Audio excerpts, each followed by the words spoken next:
Social media में प्रचार हो गईल, सोशल मीडिया में प्रचार हो गईल, लेके सासू के दम दे फरार हो गईल, लेके सासू के दम दे फरार हो गईल।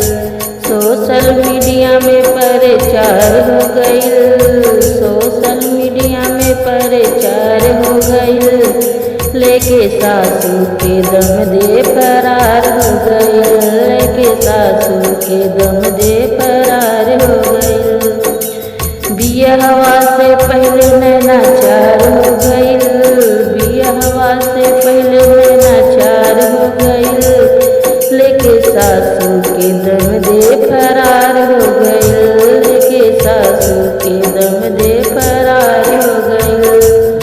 बड़े दिन से करत रहले फोनवा से बात हो, बड़े दिन से करत रहले फोनवा से बात हो, मिलई जब मौका तब कई दिहलस घात हो, मिलई जब मौका तब कई दिहलस घात हो। बड़े दिन से करत रहले फोनवा से बात हो, बड़े दिन से करत रहले फोनवा से बात हो, मिले जब मौका त कई दिहलस घात हो, मिले जब मौका त कई दिहलस घात हो। शादी वाला कार्ड सब बेकार हो गईल, शादी वाला कार्ड सब बेकार हो गईल, लेके सासू के दम दे फरार हो गईल, लेके सासू के दम दे फरार हो गईल।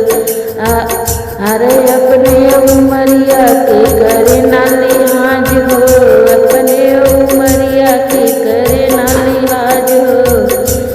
कई दिहले समाज में इज्जतिया बर्बाद हो, कई दिहले समाज में इज्जतिया बर्बाद हो। अरे अपने उमरिया के करे ना लिहाज हो, अपने उमरिया के करे ना लिहाज हो। कई दिल से इज्जतिया समाज में बर्बाद हो, बुढ़ाई में जवानी वाला प्यार हो गईल, बुढ़ाई में जवानी वाला प्यार हो गईल, लेके सासू के दम दे फरार हो गईल, लेके सासू के दम दे फरार हो गईल।